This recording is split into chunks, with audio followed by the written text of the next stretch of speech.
वानशिंग और बाकी अपनी जीत की खुशी मना रहे होते हैं, पर हेजांग को अच्छा नहीं लग रहा होता। वो वान से कहता है कि उसे फेयर तरीके से जीतना था, इस तरह से नहीं। वो बोलते हैं तरीका जैसा भी हो, अब तुम वान गैरेज के टॉप ड्राइवर हो, इस बात का जश्न मनाओ। सानलाई जो हादसे के बाद से जाओ के नंबर पे कॉल लगाने की कोशिश में लगा था, जियांगमू की हालत देखकर फिर से ट्राई करता है और इस बार फोन लग जाता है, पर कोई उठाता नहीं है। वो बोलता है एक्सप्लोजन हुआ, लेकिन फोन अब भी रिंग कर रहा है, यानी कि जिनजाओ जिंदा है। जियांगमू के दिमाग में ऑफिसर लू का ख्याल आता है, सो वो पानकाई को बाजार लेकर आती है, उस दुकानदार से उनके कॉन्टैक्ट इंफॉर्मेशन निकलवाने के लिए जहाँ से लू हमेशा फल लिया करते। नंबर मिलने के बाद जब वो उन्हें कॉल लगाकर जाओ के बारे में पूछती है तो वो बताते हैं कि उसकी हालत बहुत क्रिटिकल है। वो पूछती है क्या वो वहाँ उसे देखने आ सकती है, पर वो मना कर देते हैं क्योंकि इस वक्त जिनजाओ के बारे में किसी को भी पता लगा तो प्रॉब्लम हो सकती है। वहीं उसका ऑपरेशन चल रहा होता है और यहाँ जियांगमू को अपनी स्टेप डैड क्रिस का कॉल आता है। वो थाईलैंड आए हैं उसे ये बताने के लिए कि उसकी माँ की हार्ट सर्जरी हुई है और उन्हें उसकी बहुत जरूरत है। क्रिस ये भी बताते हैं कि उसकी माँ की हार्ट कंडीशन के बारे में उनके रिलेशनशिप के टाइम पे पता चला, जो बहुत सेवियर थी, इसलिए सर्जरी करना बेहद जरूरी हो गया। उस वक्त उसकी माँ उन्हें इस रिश्ते से आजाद कर देना चाहती थी ताकि वो उनके लिए बोझ न बन सके, पर उन्होंने उनका साथ नहीं छोड़ा, यहाँ तक कि उन्हें शादी के लिए भी पूछा। मोमो की माँ ने ही क्रिस को अपनी कंडीशन के बारे में उससे बताने के लिए मना किया था। क्रिस के कनाडा वाले दोस्त हार्ट स्पेशलिस्ट थे, तो उन्होंने तय करके रखा था शादी के बाद कनाडा जाकर उनकी सर्जरी कराने का, इसलिए वो जियांगमू को भी अपने साथ ले जाना चाहते थे। सर्जरी तो सक्सेसफुल हो गया, लेकिन जियांगमू की माँ हमेशा अपनी बेटी की तस्वीर देखकर उसे याद करती है और उनकी ऐसी हालत देखकर ही क्रिस आए हैं उसके पास। वो ये सारी बातें सुनकर अपने पिछले बिहेवियर की माफी मांगती है और उसकी माँ का डिफिकल्ट सिचुएशन में साथ निभाने के लिए शुक्रिया कहती है और रोते हुए बोलती है कि वो कनाडा जाएगी।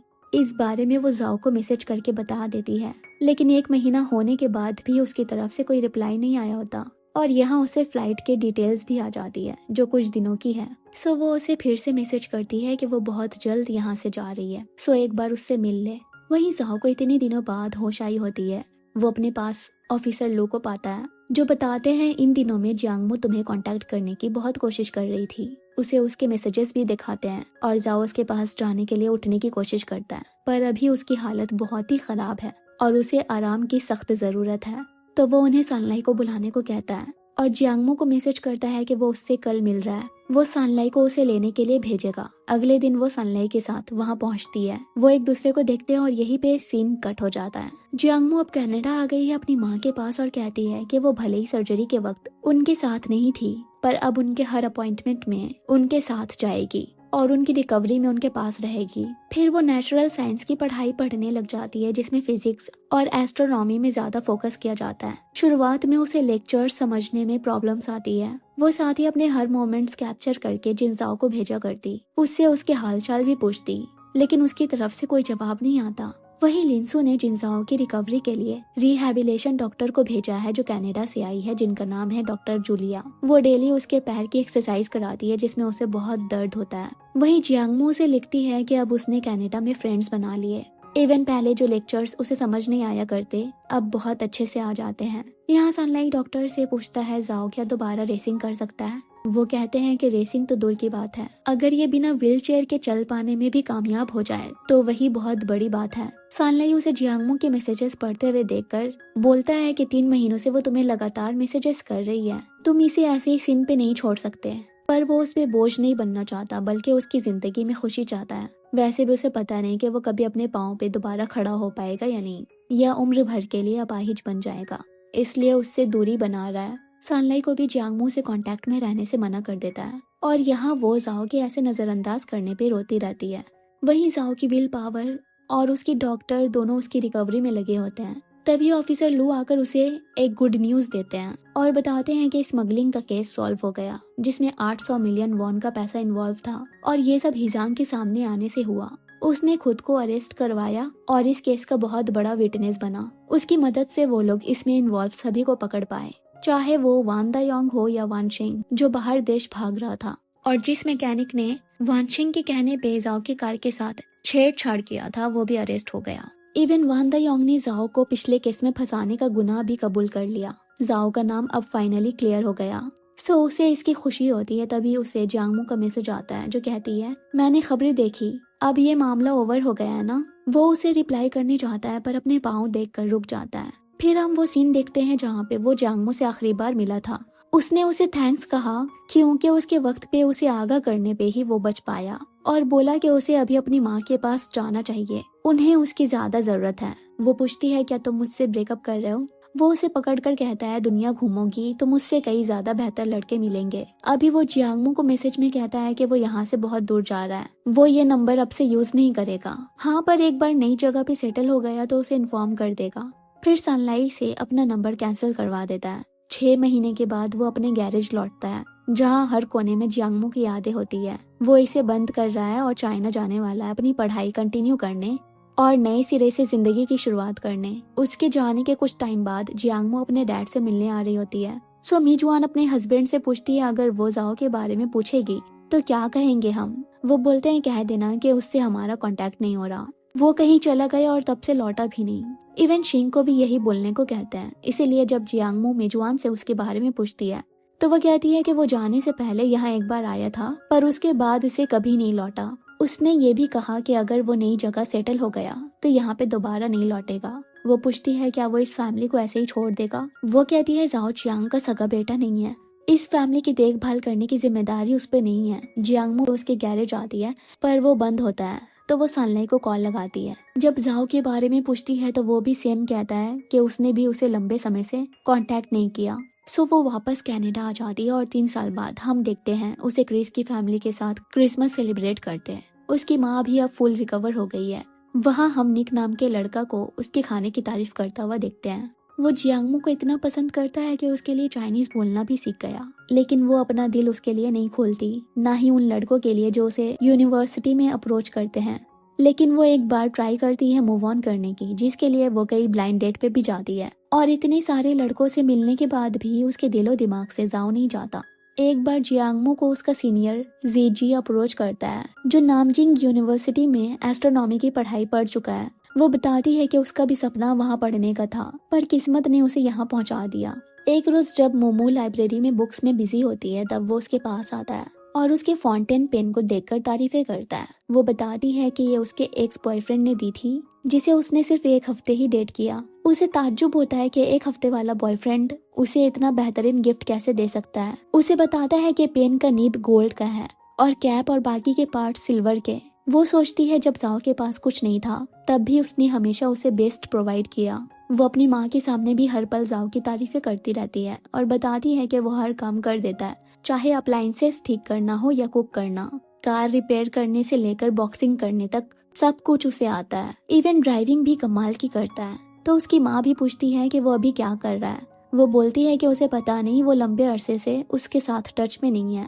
ग्रेजुएशन के बाद जीजी नानजिंग जाकर एक ऑब्जर्वेटरी में काम कर रहा है। अभी वो किसी काम से यहाँ आया होता है और जियांगमो को ऑफर देता है ग्रेजुएशन कंप्लीट करने के बाद उसकी रिसर्च असिस्टेंट बनने की। फिर उसे एक गैदरिंग में बुलाता है जहाँ उसके कॉलीग्स और सुपरवाइजर होते हैं। वो जियांगमो को सबसे इंट्रोड्यूस कराता है। एक शख्स उसके पेंडेंट को देखकर बताते हैं कि ये पुराने टाइम में बहुत ही स्पेशल हुआ करता, आजकल दिखने को नहीं मिलता। इसमें जेड के पत्थर को हार्ट शेप में तराशा जाता है और ये सिंबलाइज करता है डीप लव को। ये सुनकर उसे जाओ की याद आ जाती है और सोचती है उसे इन कुछ सालों में किसी ने ऐसे स्पेशल फील नहीं कराया जैसे जाओ ने कराया। सो वो जीजी को बोलती है कि वो उसके ऑफर को एक्सेप्ट कर रही है और अपनी माँ से बोल देती है कि वो अपने करियर के सिलसिले में चाइना वापस जा रही है। पहले वो चियांग के घर आती है सबसे मिलने, जिन जाओ के बारे में पूछती है तो उसके डैड बताते हैं कि उसने पैसे भिजवाए लेकिन खुद कभी नहीं आया। जब वो पानकाई से मिली जो अब फाइनली एग्जाम पास करके अपने डैड की फैक्ट्री में मैनेजर है,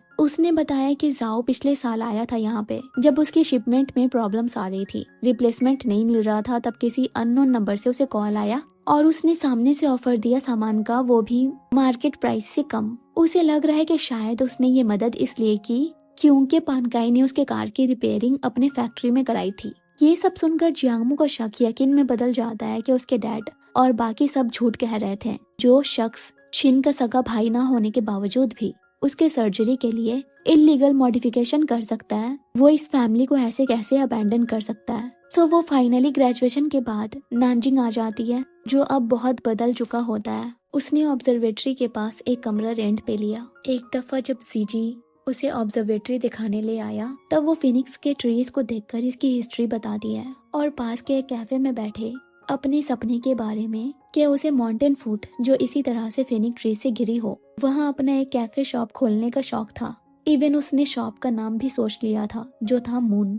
जब वो स्ट्रीट फूड एंजॉय करती है वहाँ पे हम जिनजाओ को देखते हैं। जैसे ही मोमो आती है वैसे ही वो चला जाता है। एक दूसरे से रास्ता टकराने के बावजूद भी दोनों की मुलाकात नहीं हो पाती। वो रियल एस्टेट एजेंट से बात करने आई होती है अपने नानजिंग के पुराने घर को खरीदने की, पर वो बताते हैं कि वो ऑलरेडी पिछले साल सेल हो गया। सो वो कहती है कि वो बायर को थोड़ा ज्यादा पैसे दे देगी, लेकिन बस किसी तरह से उसे रीसेल करा दे।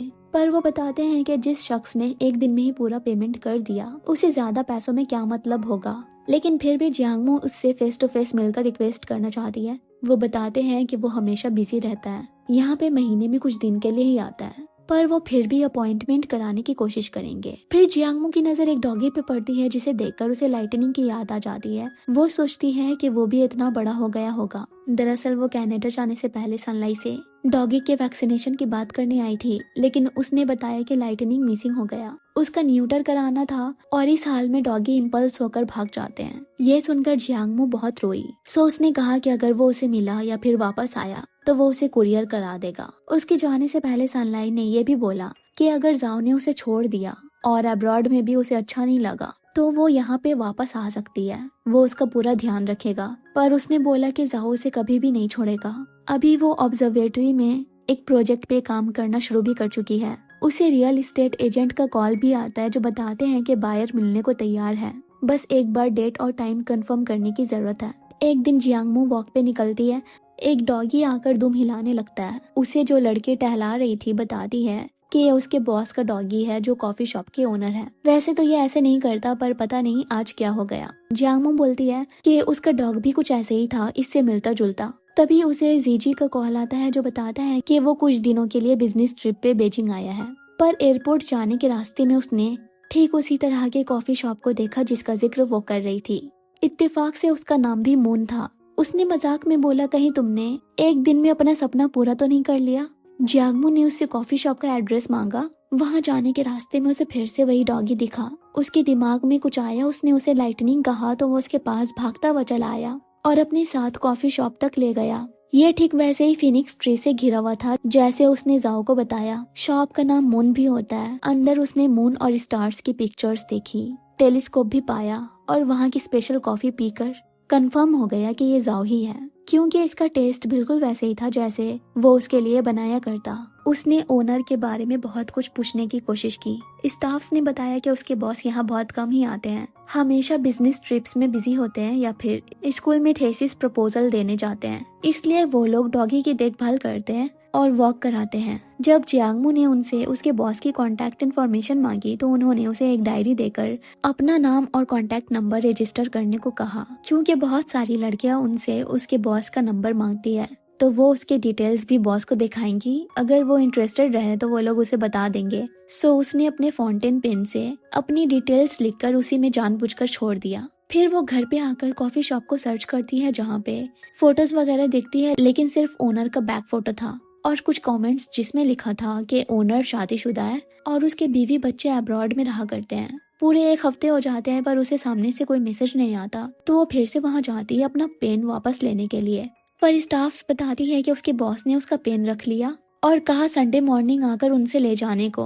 वो जाओ से मिलने के लिए ड्रेस चूज कर रही होती है, तभी उसे जीजी का कॉल आता है जो बताता है कि उनकी टीम एक हफ्ते में बिजनेस ट्रिप पे जा रही है, इसलिए संडे सुबह को मीटिंग हो रही है। इसी सिलसिले में मीटिंग के दौरान वो बस यही सोचती है कि ये जल्दी से खत्म हो और स्टाफ्स को कॉल लगाकर बोलती है कि उसे आने में थोड़ी देर हो जाएगी। वो कहती है कोई बात नहीं, बॉस ने कहा है कि आप आराम से आना। सो वो जब वहाँ पे पहुँचती है तो वो लोग उसे छत पे भेजती है जहाँ पे उसके बॉस बैठे उसका वेट कर रहे होते हैं। वो जब जाओ को देखती है तो उसके अंदर कई सारे इमोशंस उमड़ने लगते हैं। वो भी उसे देखकर इमोशनल होता नजर आता है। जियांगमो बोलती है तो तुम्हें समझ आ गया था कि ये मैं ही हूँ। वो कहता है हर किसी को टेलीस्कोप यूज करना, लाइटनिंग को स्ट्रेंज फील कराना नहीं आता और ये पेन भी सिर्फ तुम्हारे पास हो सकता है। वो पूछती है तुम स्कूल जा रहे हो क्या? वो कहता है हाँ, बस कुछ डिग्री लेने के लिए।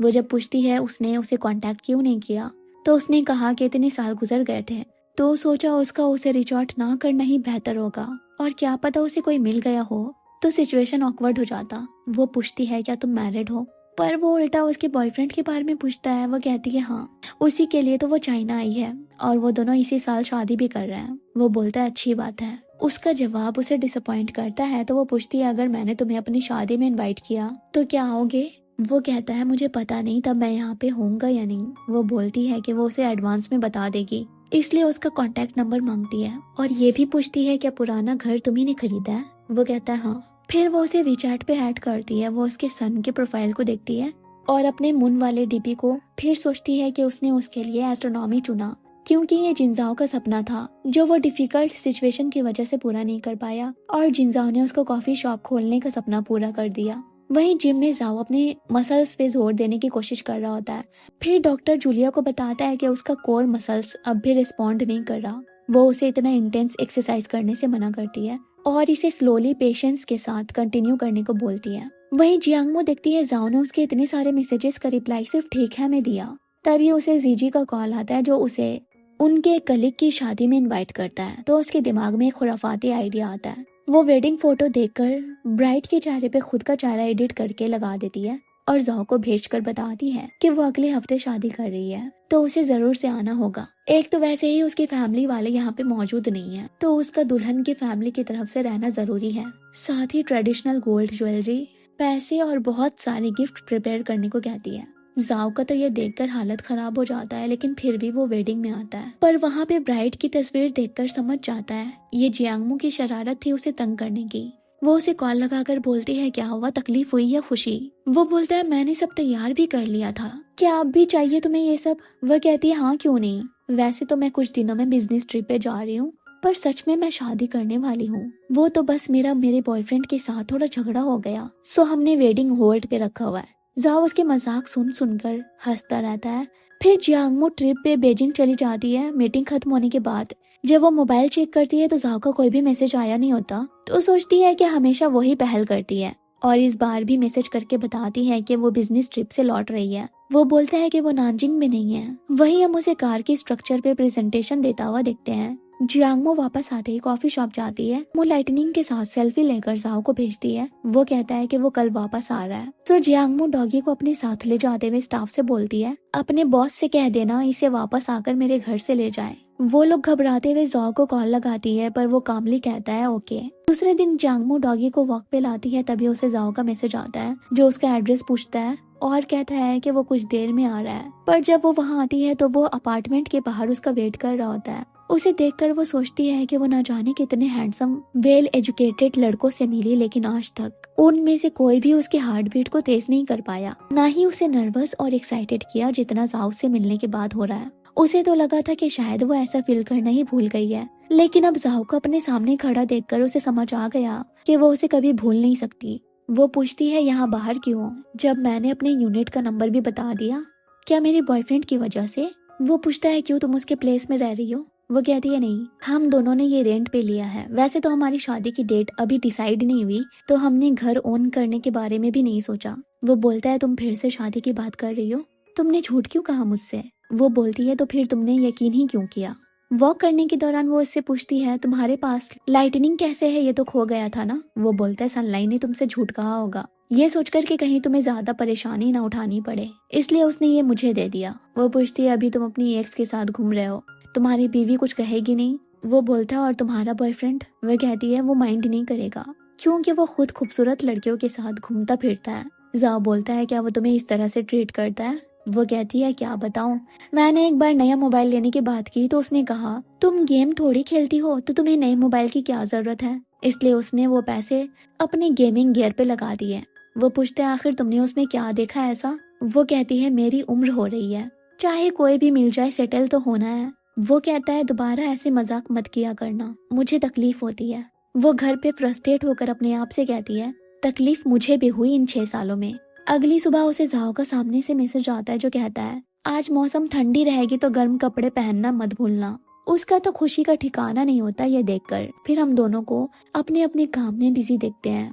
एक रोज जियांगमो वक्त निकालकर कॉफी शॉप आती है। जाओ के बारे में पूछती है तो बताया जाता है कि वो कुछ दिनों से बिजी है। फिर पूछती है कि तुम्हारे बॉस रजिस्टर में लिखी सारी लड़कियों से मिले। वो कहती है कि नहीं, वो तो शादीशुदा है ना, उनके बच्चे भी हैं उसने पूछा क्या सच में? वह कहता है हाँ, बॉस ने खुद ही ऐसा कहा। वो बोलती है क्या पता वो बाकी लड़कियों को खुद से दूर रखने के लिए झूठ बोल रहा है। पर वो कहती है कि एक बार जब वो उसके घर कुछ डिलीवर करने गई थी तो एक खूबसूरत औरत को देखा। दूसरी बोलती है एक बार उसने बॉस के घर पे कॉल लगाया तो एक औरत ने रिसीव किया। ये सुनकर जियांगमू को चिढ़ होने लगती है और वो उनसे उनके बॉस का एड्रेस मांगकर वहां जाती है, पर रूम लॉक था। तभी एक औरत आती है जो उससे पूछती है क्या जिनजाओ से मिलने आई हो तो अंदर आकर वेट करो। वो देखती है इसे तो डोर का पासवर्ड भी मालूम है, घर पे उसका खुद का स्लीपर भी होता है, यहाँ तक कि वो उसके घर पे शावर भी करने जाती है। जब वो नहा रही होती है तब उसके मोबाइल पे किसी का कॉल आता है। फोटो में एक बच्चा होता है। तो वो जब शावर लेकर आती है तो जियांगमू कहती है किसी बच्चे का कॉल आ रहा था, क्या वो आपका बेटा है? वो कहती है हाँ। वो पूछती है क्या इसका बाप जिनजाओ है? वो बोलती है क्या मतलब? मेरे जिस बेटे का कॉल आया वो कॉलेज ग्रेजुएट है, वॉलपेपर मेरे छोटे बेटे की है। वो पूछती है तो क्या छोटा बच्चा जिनजाओ का है? वो कहती है कैसी बातें कर रही हो, तुम्हें मैं क्या जवान लड़की नजर आ रही हूँ? मैं ऑलमोस्ट 50 साल की हूँ, मेरा जिनजाओ के साथ क्या लेना देना हो सकता है? फिर वो उसे गौर से देखकर पूछती है क्या तुम मोमू हो? वो बोलती है हाँ। तो वो उसे जाओ के रिहैबिलिटेशन रूम में लेकर आती है और बताती है कि वो जिनजाओ की पर्सनल फिजिशियन डॉक्टर जूलिया है। वो जाओ की सीरियस कंडीशन के बारे में बताती है कि एक्सीडेंट के बाद उसकी हालत तो बहुत ही बुरी थी, हमेशा दर्द में रहा करता और उसकी जबान पे बस मोमो का नाम होता। जूलिया बताती है कि उसे लिंसू ने जाओ के लिए कनाडा से बुलाया।